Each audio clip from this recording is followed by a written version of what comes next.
Good morning, students.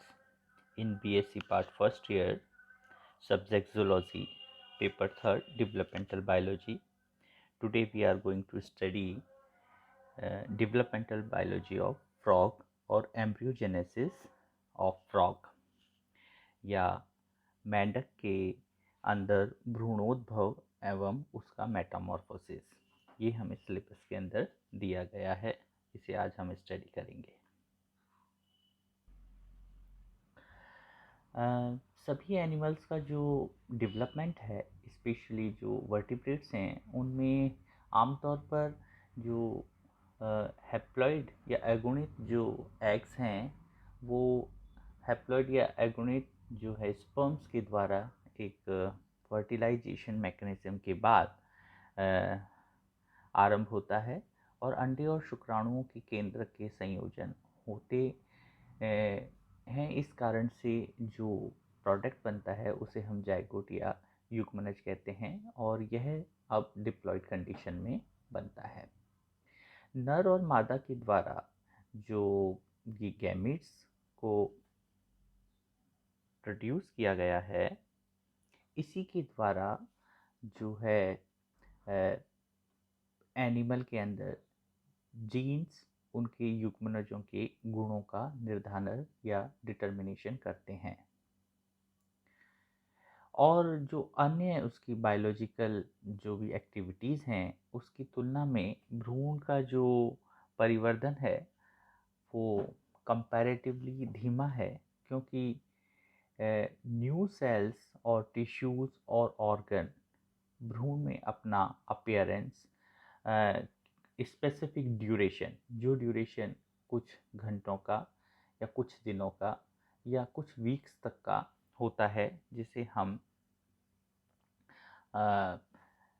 उसके embryogenesis duration कहते हैं। जो फ्रॉग है उसके अंदर जो सेक्सेस हैं वो बेसिकली अलग अलग पाए जाते हैं, यानी जो फ्रॉग है उसमें लैंगिक द्विरूपता जो है पाई जाती है और वो स्पेशली जो है वो रिप्रोडक्टिव पीरियड या जिसे हम प्रजनन ऋतु कहते हैं उसके अंदर शो होती है और इस समय वो अपनी कॉर्ड रिलेशनशिप के द्वारा और अपने जो बिहेवियरल एक्टिविटी के द्वारा अपने गैमिट्स को प्रोड्यूस करता है और गैमिट्स की प्रोडक्शन के बाद जो एनिमल है वो अपनी डेवलपमेंट फेज को रिप्रेजेंट करता है। मेंढक में जो है ये जो वर्टिब्रेट एनिमल है एम्फीबिया का, इसमें दूसरे वर्टिब्रेट्स के विपरीत बेसिकली इनडायरेक्ट डेवलपमेंट होता है। इनडायरेक्ट डेवलपमेंट का मतलब है कि मेंढक के अंदर परिवर्धन में युग्मन से पहले एक ऐसा भ्रूण बनता है जो अंडे से हैच होने के बाद कुछ समय के लिए जो है वाटर के अंदर फ्री लिविंग अपनी लाइफ को स्पेंड करता है, जिसे हम स्वतंत्र भ्रूण या टेडपोल कहते हैं।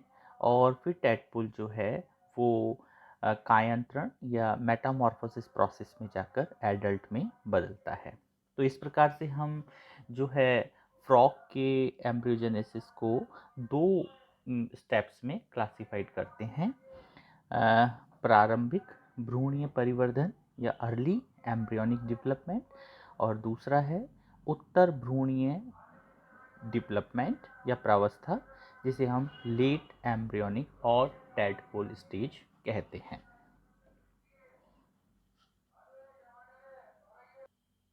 अब अगर हम रिप्रोडक्टिव ऑर्गन्स और गैमेट्स ऑफ फ्रॉग की बात करें तो सबसे पहले हमें जो मेल गैमेट है यानी उसके अंदर हम टेस्टिस की स्ट्रक्चर की स्टडी करेंगे, जैसा कि आप लोगों को स्क्रीन पर डायग्राम में दिख रहा है।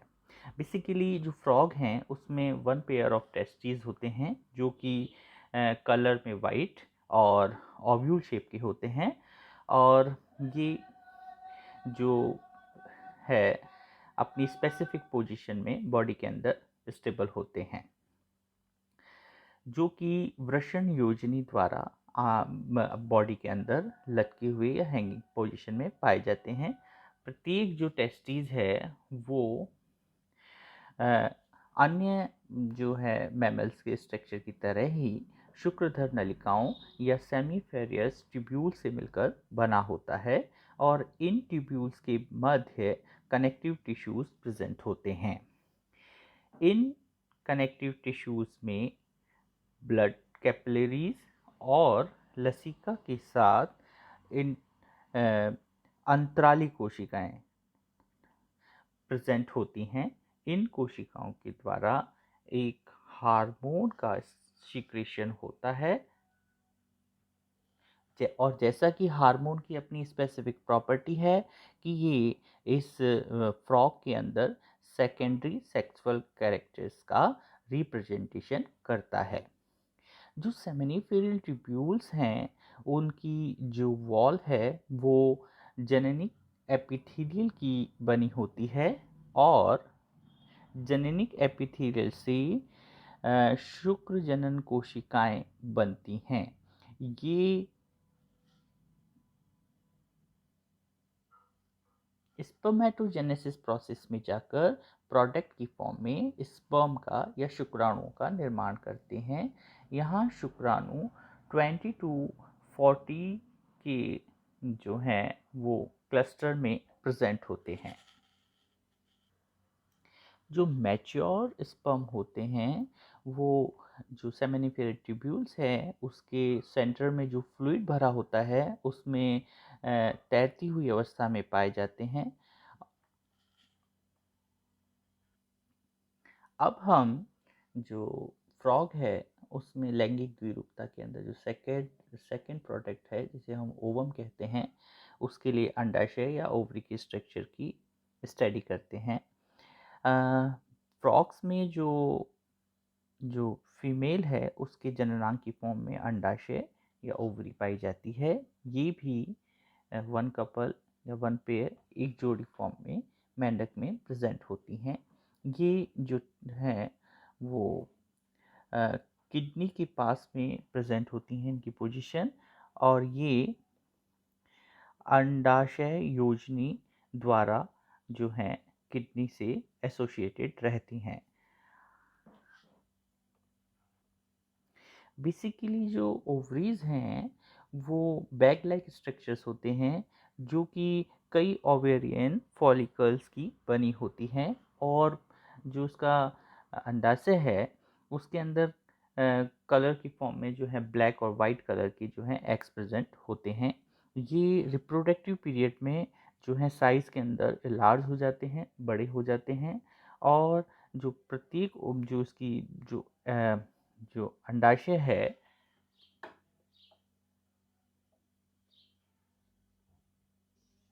उसकी जो बाहरी कवरिंग है वो जननी एपिथेलियल की बनी होती है और जो अंडाशय के अंदर विकसित होते हुए अंडों को एक सरफेस प्रदान करती है।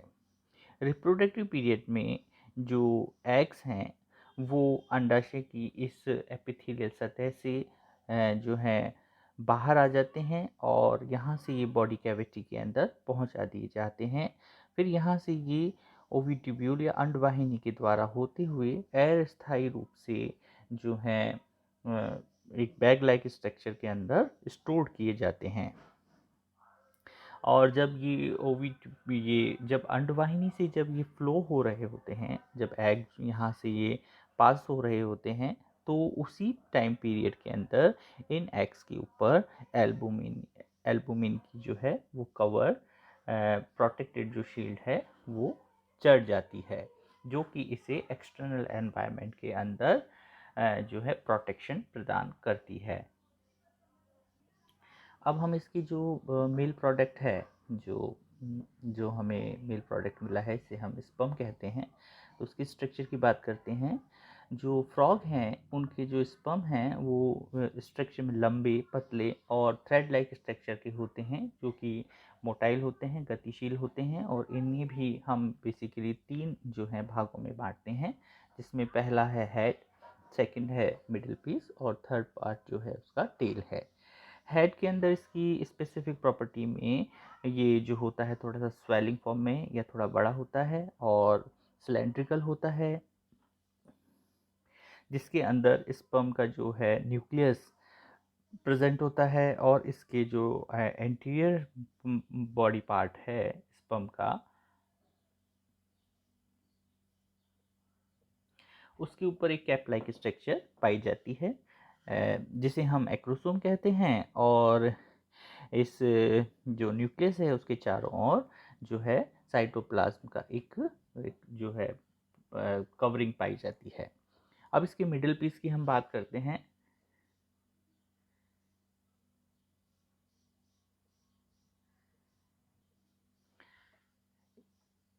इसकी जो हेड की जस्ट पीछे की ओर जो है मिडिल पीस प्रेजेंट होता है, इसमें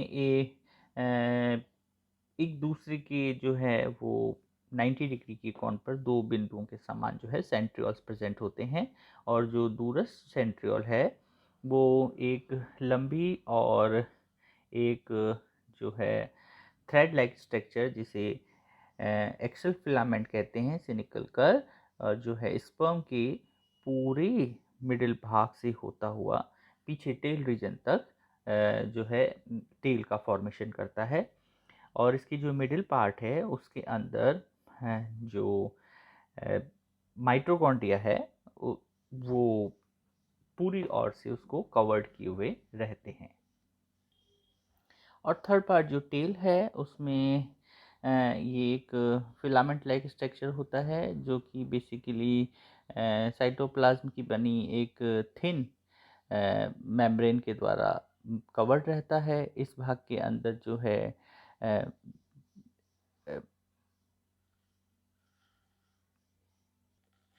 जो मेन पीस होता है वो तो कवर्ड होता है और जो एंड पीस होता है वो बेसिकली जो है कवर्ड नहीं होता, वो नेक्ड फॉर्म के अंदर पाया जाता है। अब हम जो फ्रॉग का जो ओवम है उसकी स्ट्रक्चर की बात करते हैं। बेसिकली जो ओवम है वो स्ट्रक्चर में गोल बड़ा वो और मोटाइल फॉर्म में नहीं होता है। इसमें सेंट्रियोल्स का भी अभाव होता है। साइज में ये लगभग 1 to 6 mm जो है वो व्यास का बना होता है।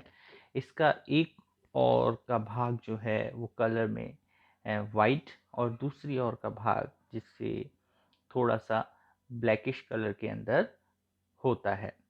जो वाइट भाग है उसमें योक भरा होता है और इसी कारण से इसे हम अक्रिय गोलार्ध या वेजिटेटिव हेमिस्फीयर कहते हैं।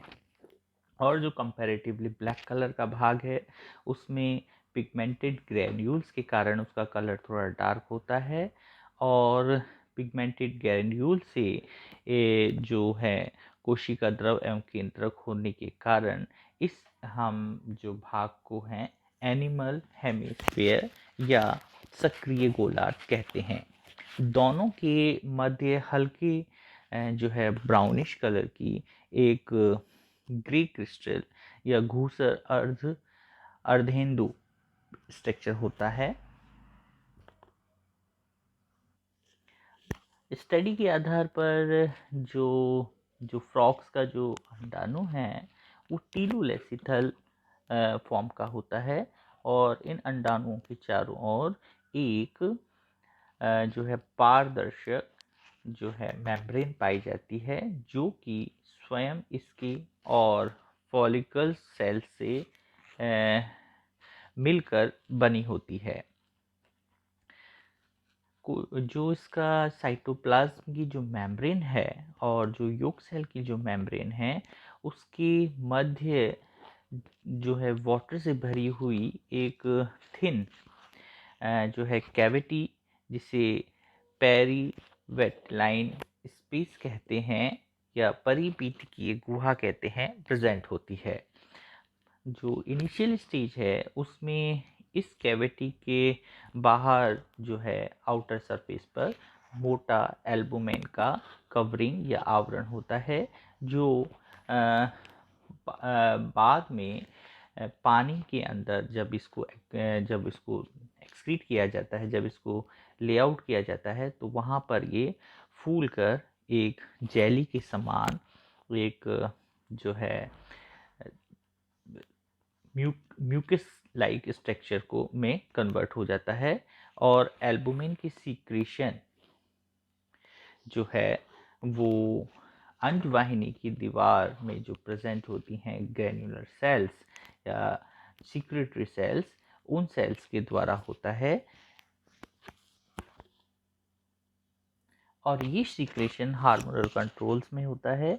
और जब जो ये ओवम का जब इसके इस पाथ से माइग्रेशन हो रहा हो, मूवमेंट हो रहा होता है, तो उस समय ही इन सेल्स के द्वारा इसका एल्बुमिन का सीक्रेशन किया जाता है।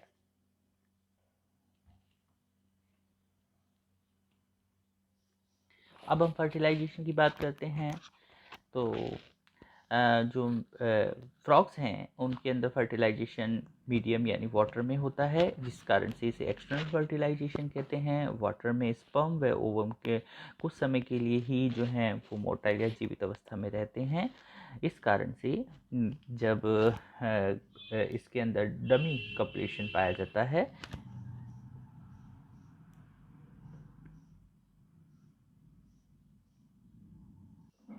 और इसके अंदर इस डमी कपलेशन या आलिंगन के कारण सिर्फ यही होता है कि जब एग को रिलीज़ किया जाता है, तो वो समय ही शुक्राणुओं को भी जो है मेल के द्वारा वाटर एक्सटर्नल मीडियम के अंदर रिलीज़ किया जाए, ताकि जो है फर्टिलाइजेशन की चांसेस बढ़ जाएं और ट्रू फर्टिलाइजेशन हो सके।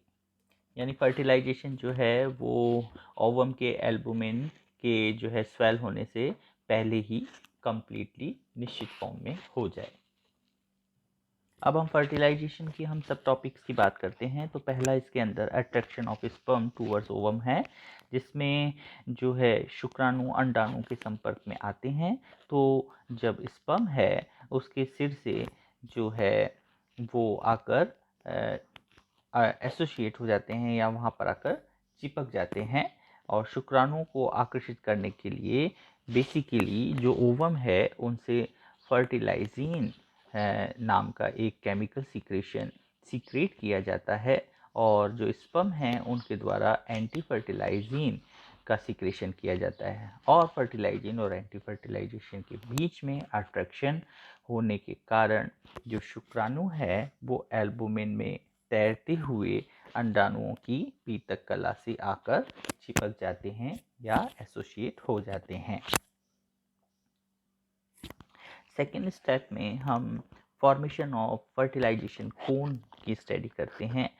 जब भी स्पर्म ओवम के साथ एसोसिएट होते हैं, तो वहाँ पर जो एनिमल पोल है ओवम का, उसके साथ जो एसोसिएट जो स्पर्म है वो सबसे पहले जो ओवम की कवरिंग जो मेम्ब्रेन्स हैं उन्हें डीजनरेट करता है। और जैसे ही ये डीजनरेट करता है, वो ओवम के इंटीरियर पार्ट के अंदर एंटर हो जाता है। स्पर्म का एक्रोसोम जैसे ही ओवम की जो है सरफेस है उसके कांटेक्ट में आता है, तो कांटेक्ट में आते ही जो ओवम है उसका साइटोप्लाज्म आगे की ओर स्वेल होकर एक नुकीला सा उभार जो है फॉर्म करता है। उसी उभार को हम जो है फर्टिलाइजेशन कॉन कहते हैं, और इसे ही हम प्रवेश कॉन या कॉन ऑफ रेसिपिएशन कहते हैं।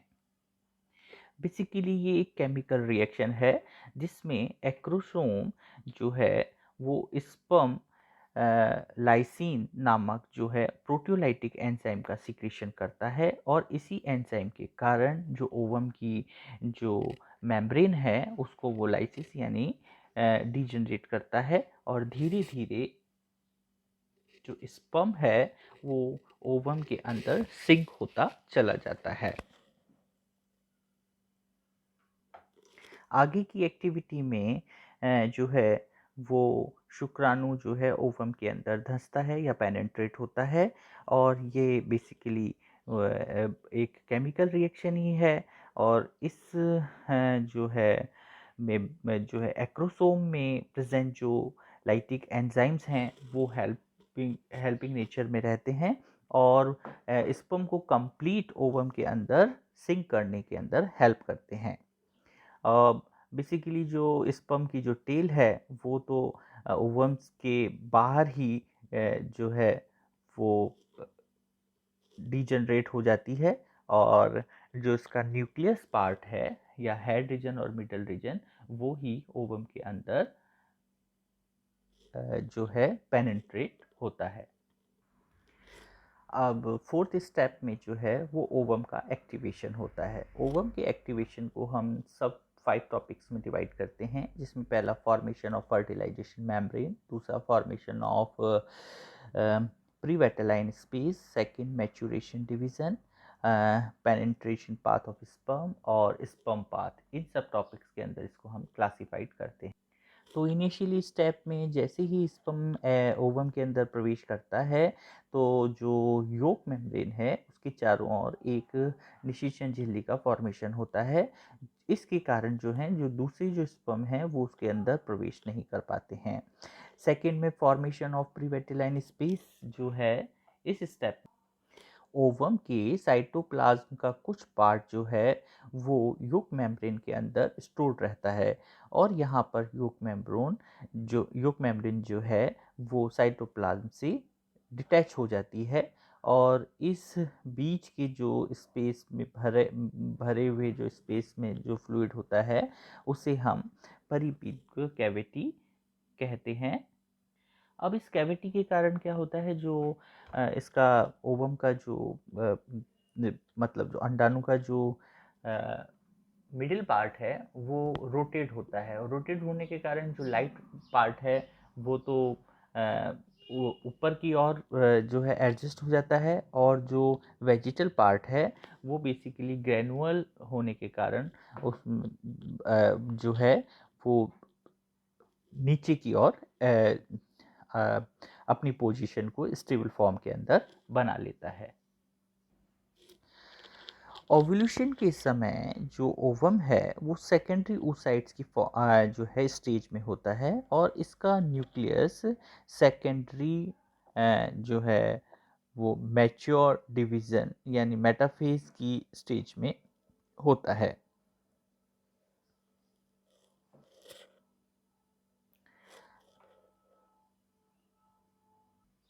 अब जैसे ही स्पर्म एंटर करता है जो है सेकेंडरी पोलर बॉडी का फॉर्मेशन होता है और यह जो है ओवम के न्यूक्लियस को जो है फीमेल प्रो न्यूक्लियस हम कहते हैं। यह अंडाणु की सतह से हटकर एक एक्सिस पर अपनी पोजीशन को बना लेता है।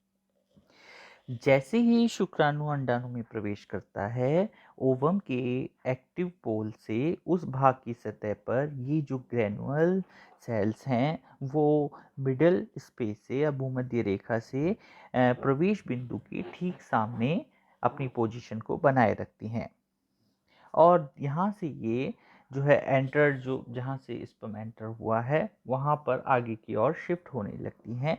जिस भाग से ये ग्रैन्यूल्स हटती हैं वहाँ पर जो है उसका जो डार्क कलर था वो कंपैरेटिवली लाइट होने लगता है और इसी कारण से हम इसे घूसर अर्धेंदु या ग्रे क्रिस्टेन कहते हैं।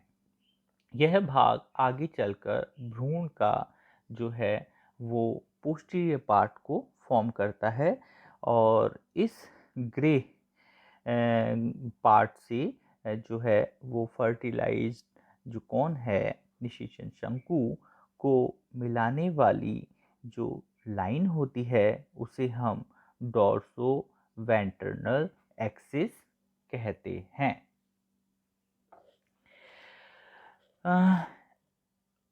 शीर्ष व इसके मिडिल पार्ट से एक एक एक एक निश्चित पाथ पर ही ओवम के जो पूर्व केंद्र की ओर है एक मूवमेंट होता है और इसी मूवमेंट को हम स्पर्म पाथ कहते हैं।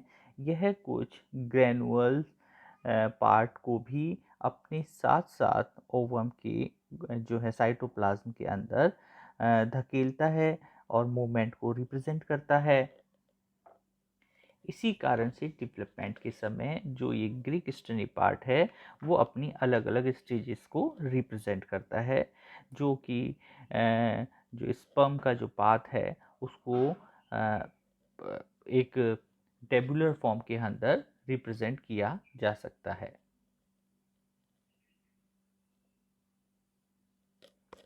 अब हम फ्रॉग की जो है अर्ली एम्ब्रियोनिक डेवलपमेंट में जो नेक्स्ट स्टेज है जिसे हम विदलन या क्लीवेज कहते हैं और सेगमेंटेशन या विखंडन कहते हैं, उसकी स्टडी करते हैं। मेंढक के अंडाणुओं में जो एक्टिव जो पोल है और जो वेजिटेटिव पोल है उसके मध्य में एक सीधी रेखा को हम जो है प्राइमरी एक्सिस कहते हैं। ये अंडाणुओं के केंद्रक एवं सेंटर एक्सिस के आर पार होती है।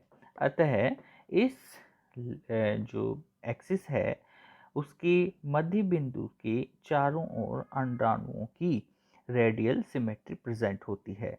अंडाणुओं में जो है शुक्राणु सक्रिय गोलार्ध यानी एक्टिव पोल में ही किसी बिंदु से प्रवेश करता है, परंतु यह जो बिंदु है स्वयं सक्रिय ध्रुव प्राय नहीं होता है। बेसिकली जो शुक्राणुओं का एंटर पॉइंट होता है उसी के सामने जो है अर्धचंद्राकार घूसर अर्धेंदु या ग्रीक स्टनी का फॉर्मेशन होता है, जो कि भविष्य में बनने वाले एम्ब्रियो के डॉर्सल सरफेस को रिप्रेजेंट करता है। जबकि शुक्राणुओं का जो एंटर पॉइंट है वो जो भविष्य में बनने वाला भ्रूण है उसके अग्रभाग को या एंटीरियर पोर्शन को रिप्रेजेंट करता है। और जो इसका वेजिटेटिव जो पोल है अक्रिय गोलार्ध है वो एम्ब्रियो के पश्य भाग को जो है फॉर्म करता है। इस प्रकार से शुक्राणुओं के एंटर होने से एम्ब्रियो की बायलेटरल सिमेट्री जो है वो बनती है। बेसिकली जो फ्रॉग है उसमें क्लीवेज जो है वो लगभग 3 घंटे के पश्चात ही प्रारंभ हो जाता है। सभी विभाजन इसके अंदर जो होते हैं वो समसूत्री प्रकार के होते हैं। मेंढक के अंदर अंडाणु मध्य पीत की एवं गोलार्ध पीत की फॉर्म में होते हैं। फिर भी इसके अंदर जो क्लीवेज होता है वो होलोब्लास्टिक टाइप का होता है और टेम्परेचर जो है वो इसकी क्लीवेज की जो रेट है उसको कंट्रोल करता है। क्लीवेज में जो फर्स्ट क्लीवेज होता है वो प्रथम विदलन जो है वो रेखांशिक या मेरिडियल प्रकार का होता है और इसके अंदर एक वर्टिकल जो है एक्सिस के अंदर क्लीवेज होता है जो कि एक्टिव पोल से होकर धीरे धीरे वेजिटेटिव पोल की ओर बढ़ती है और ये मीडियल एक्सिस से गुजरती है। रिजल्ट की फॉर्म में यूग्मेनस दो बराबर भागों के अंदर ब्लास्टोमियर्स में डिवाइड हो जाता है। जबकि जो सेकंड क्लीवेज होता है वो प्रथम विदलन के पूरा होने के पहले ही सक्रिय ध्रुव पर इसकी जो है वो राइट एंगल पर सेकेंडरी क्लीवेज फॉरो के रूप में प्रकट हो जाता है और यह भी जो है एक रेखांकित विभाजन होता है। इस विभाजन के फलस्वरूप जो जाइगोट है वो 4 सेल स्टेज के अंदर या कोरखंड स्टेज के अंदर बढ़ जाता है। इसके बाद थर्ड क्लीवेज होता है। सेकेंड क्लीवेज के पूर्ण होने के लगभग आधे घंटे बाद ही थर्ड क्लीवेज जो होता है वो हॉरिजॉन्टल या अनुप्रस्थ फॉर्म में होता है। यह प्रथम दो जो इसकी क्लीवेज की जो फॉरोज हैं उसके जो है राइट एंगल के अंदर बनता है। यह भ्रूण के जो है मीडियल एक्सिस से गुजरता नहीं है बल्कि उसके थोड़ा ऊपर अर्थात जो जो एक्टिव पोल है वहाँ पर होता है। इस तृतीय विभाजन के रिजल्ट के फलस्वरूप जो है 8 सेल स्टेज जो है वो अपीयर होती है और भ्रूण में अब ऊपर की ओर जो है वो माइक्रोमियर्स का फॉर्मेशन होता है और नीचे की ओर जो है वो मैक्रोमियर्स का फॉर्मेशन होता है। यानी सेल के अंदर जो है वो साइज की फॉर्म में जो है वो डिफ्रेंशिएट कर हम माइक्रोमियर और मैक्रोमियर्स की फॉर्म में देख पाते हैं। अब इन जो डिफ्रेंशिएटेड जो ये ब्लास्टोमियर्स हैं उसके बनने के कारण जो है भ्रूणीय जो क्लीवेज जो वितलन है वो बेसिकली अनइक्वल होलोब्लास्टिक क्लीवेज को रिप्रेजेंट करता है। इसकी जस्ट बाद जो है फोर्थ क्लीवेज होता है और इस फोर्थ क्लीवेज में प्राइमरी और सेकेंडरी जो क्लीवेज की जो फॉरोज बनी हैं उसके हॉरिजॉन्टल एक्सिस के रूप में बनती हैं, जिसके रिजल्ट की फॉर्म में जो है वो 16 सेल स्टेज रिप्रेजेंट होती है और उसके जस्ट बाद फिर फिफ्थ क्लीवेज होता है जो कि 32 सेल स्टेजेस को रिप्रेजेंट करता है और इस प्रकार से एक बॉल लाइक स्ट्रक्चर जो है बनती है जिसे हम मोरुला स्टेज कहते हैं। इस समय यह जो है एम्ब्रियो एक गोल ठोस पिंड की फॉर्म में होता है। इसकी सतह पर जो कोशिकाएं हैं वो जो हैं थोड़ी सी उभार लिए हुए होती हैं और जो मॉड्यूला स्टेज है उसमें 8 सेल स्टेज के बाद ही ब्लास्टुला के अंदर एक कैविटी का फॉर्मेशन होने लगता है जिसे हम ब्लास्टोसील कहते हैं। नेक्स्ट क्लास में हम ब्लास्टुला की डिटेल स्टडी करेंगे जिसके अंदर हम ब्लास्टुला के संभावित जो हैं एक्टोडर्मल एरिया, उसके संभावित एंडोडर्मल एरिया और संभावित जो उसके पृष्ठ मेरु व मीजोडर्मल जो एरियाज हैं उसकी डिटेल स्टडी करेंगे।